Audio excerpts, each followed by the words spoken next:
আজকের গল্প নরেন খুড়োর এক গল্প। চলো শুরু করি। বর্ষার রাত, বাইরে তখন ঝমঝম করে বৃষ্টি পড়ছে। মাঝে মাঝে এমন বিদ্যুৎ চমকাচ্ছে যে মনে হচ্ছিল আকাশটা যেন ফেটে যাবে। গ্রামের সব মানুষ যার যার ঘরে ঢুকে গেছে। শুধু হাটের এক মোড়ের পুরনো চায়ের দোকানটায় কেরোসিনের লণ্ঠনের হলুদ আলো জ্বলছিল। আমরা পাঁচজন মাটির বেঞ্চে বসে চা খাচ্ছিলাম। দোকানের চাল টুপটাপ করে পড়া বৃষ্টির শব্দে কাঁপছিল। এমন সময় গ্রামের সবচেয়ে বয়স্ক মানুষ নরেন খুড়ো ধীরে ধীরে দোকানে ঢুকলেন। মাথায় ভিজে গামছা, হাতে পুরনো লাঠি। নরেন খুড়োকে দেখলেই গ্রামের সবাই একটু চুপ হয়ে গেছে তো, কারণ উনি এমন সব ঘটনা জানতেন যেগুলো শুনলে গায়ে কাঁটা দিত। দোকানদার গণেশ কাকা বলল, খুড়ো, এই বৃষ্টিতে আবার বেরিয়েছেন কেন? নরেন খুড়ো ভিজে গামছাটা খুলে বেঞ্চে বসে বললেন, ঘরে বসে থাকতে ভালো লাগছিল না, তবে আজকের রাতটা ভালো না। আমরা সবাই অবাক হয়ে একে অপরের মুখের দিকে তাকালাম। আমি জিজ্ঞেস করলাম, কেন খুড়ো? নরেন খুড়ো কিছুক্ষণ চুপ করে বাইরে তাকালেন, তারপর নিচু গলায় বললেন, আজকের রাতটা ঠিক ওই রাতটার মতো। দোকানের ভেতরে হঠাৎ যেন ঠান্ডা হয়ে গেল।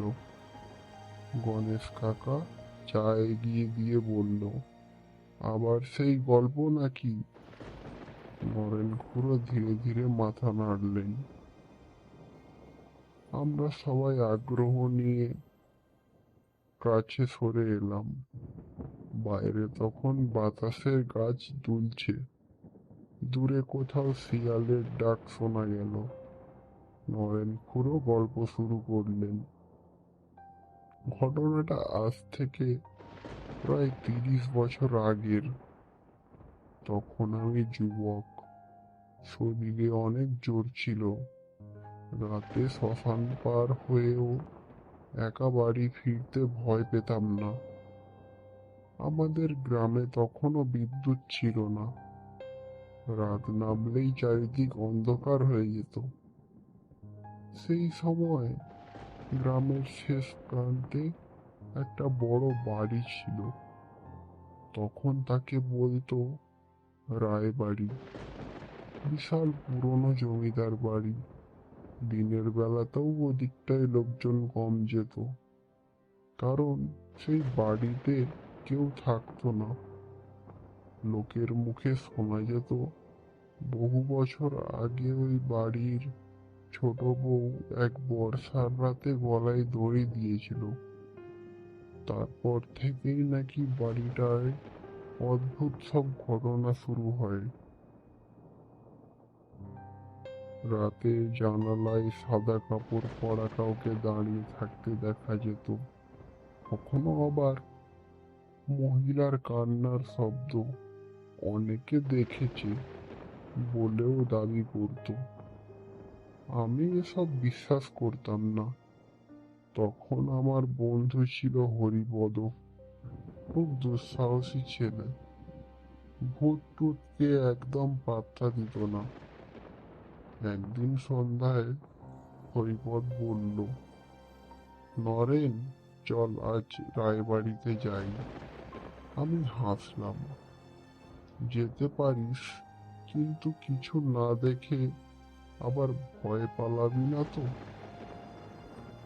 ও বলল, ভূত বলে কিছু নেই, আজ প্রমাণ হয়ে যাবে। সেদিনও ঠিক আজকের মতোই বর্ষার রাত ছিল। আমরা দুজন একটা লণ্ঠন নিয়ে বেরোলাম। গ্রামের মানুষ আমাদের আটকানোর চেষ্টা করলো। বিশেষ করে বুড়ো রঘু কাকা বলেছিল, ওই বাড়িতে রাত কাটাতে যাস না বাবা, যারা গেছে তারা বদলে ফিরে আসেনি। কিন্তু আমরা শুনিনি। রাত তখন প্রায় 10:30। কাদা রাস্তা পেরিয়ে যখন রায়বাড়ির সামনে পৌঁছলাম, তখন চারিদিক নিস্তব্ধ। বাড়িটার অবস্থা খুব খারাপ ছিল। দেওয়ালে শ্যাওলা, ভাঙা বারান্দা, জানালার কাঠ পচে গেছে। বাতাসে একটা অদ্ভুত গন্ধ ছিল, পুরনো স্যাঁতস্যাঁতে গন্ধ। হরিপদবাবু হেসে বলল, এই নিয়ে এত ভয়? আমি কিছু বললাম না। আমরা ভেতরে ঢুকলাম। মেঝেতে ধুলো জমেছিল, মনে হচ্ছিল বহু বছর কেউ পা রাখেনি। হঠাৎ ওপরতলা থেকে ঠক ঠক শব্দ ভেসে এলো। আমরা থেমে গেলাম। হরিপদ বলল, ইঁদুর হবে। কিন্তু আমার বুকের ভেতর কেমন যেন হচ্ছিল। তারপর হঠাৎ আমাদের লণ্ঠনের আলো দপদপ করতে শুরু করলো। আমি বললাম, চল ফিরে যাই। হরিপদ হাসলো, এত তাড়াতাড়ি ভয় পেয়ে গেলি? ঠিক তখনই উপরতলা থেকে এক মহিলার গলার মতো একটা শব্দ এলো। মনে হলো কেউ খুব আস্তে কাঁদছে। আমার হাত পা ঠান্ডা হয়ে গেল। হরিপদ এবার চুপ। কিছুক্ষণ পর আবার সেই কান্না, ধীরে ধীরে যেন সিঁড়ির দিকে এগিয়ে আসছে। আমরা লণ্ঠন উঁচু করে তাকালাম, আর তখনই সিঁড়ির মাথায় কাউকে দাঁড়িয়ে থাকতে দেখলাম। লম্বা চুল, সাদা কাপড়, মুখটা অন্ধকারে ঢাকা। আমাদের শরীর অবশ হয়ে গেল। হরিপদ কাকা কাঁপা গলায় বলল, কে কে ওখানে? কোনো উত্তর এলো না। শুধু ধীরে ধীরে সে সিঁড়ি দিয়ে নামতে লাগলো। একটা, দুটো, তিনটে ধাপ। আর তখনই বুঝলাম তার পা উল্টো দিকে ঘোরানো। আমার বুকের ভিতর যেন সব বন্ধ হয়ে গেল। হরিপদ হঠাৎ চিৎকার করে দৌড়ে বাইরে গেল। আমিও পেছনে ছুটলাম, কিন্তু দরজার কাছে পৌঁছতেই দেখি দরজাটা বন্ধ। আমরা তো খোলা রেখেই ঢুকেছিলাম। বাইরে তখন ঝড় বাড়ছে। পেছন থেকে আবার সেই কান্নার শব্দ ধীরে ধীরে আসছে। হরিপদ দরজা ধাক্কাতে লাগলো, খোলো খোলো। আমি পিছনে তাকিয়ে যা দেখলাম সেটা আজও ভুলতে পারিনি। মহিলাটা একদম আমাদের পেছনে দাঁড়িয়ে, তার মুখটা ফ্যাকাশে, চোখ দুটো কেমন সাদা, আর গলায় কালো দাগ। মনে হচ্ছিল গলায় দড়ি দেওয়ার দাগ। সে ধীরে ধীরে বলল, এত রাতে কেন এসেছো? তার গলাটা মানুষের মতো ছিল না, যেন অনেকগুলো মানুষের গলা একসাথে কথা বলছে। আমরা দুজনেই চিৎকার করে উঠলাম। হঠাৎ দরজাটা নিজে থেকেই খুলে গেল। আমরা প্রাণপণে দৌড়াতে লাগলাম। বৃষ্টির মধ্যে পিছন ফিরে তাকানোর সাহস ছিল না। গ্রামে পৌঁছলাম, তখন দেখি হরিপদ কাঁপছে। ও সেদিনের পর থেকে আগের মতো ছিল না, চুপচাপ হয়ে গিয়েছিল। মাঝে মাঝে একা একা বলতো, ও আমাকে ডাকছে। আমরা ভেবেছিলাম ভয়ের কারণে এমন হচ্ছে, কিন্তু আসল ঘটনা ঘটলো 7 দিন পরে। সেদিন রাতেও এমন বৃষ্টি হচ্ছিল। হরিপদ হঠাৎ বাড়ি থেকে বেরিয়ে যায়। সকালে গ্রামের লোক তাকে খুঁজতে বেরোলো। তারপর রায়বাড়ির ভেতরে তাকে পাওয়া গেল। ও বসেছিল মেঝেতে, চোখ দুটো বড় বড় করে, মুখে অদ্ভুত হাসি। কিন্তু এখানে এসে নরেন খুড়ো থেমে গেলেন।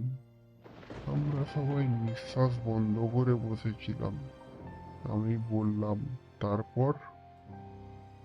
নরেন খুড়ো ধীরে ধীরে বললেন, হরিপদ তখন মারা গেছে। আমাদের শরীর ঠান্ডা হয়ে গেল। বাইরে বিদ্যুৎ চমকালো। নরেন খুড়ো আবার বললেন, সব থেকে ভয়ের কথা কি জানিস? হরিপদের শরীরে কোনো আঘাতের চিহ্ন ছিল না, কিন্তু ওর গলায় কালো দাগ ছিল, ঠিক যেমনটা সেই মহিলার গলায় দেখেছিলাম। দোকানের ভেতরে একদম নিস্তব্ধ, শুধু বৃষ্টির শব্দ। গণেশ কাঁপা গলায় বলল, তারপর ওই বাড়ির কি হলো?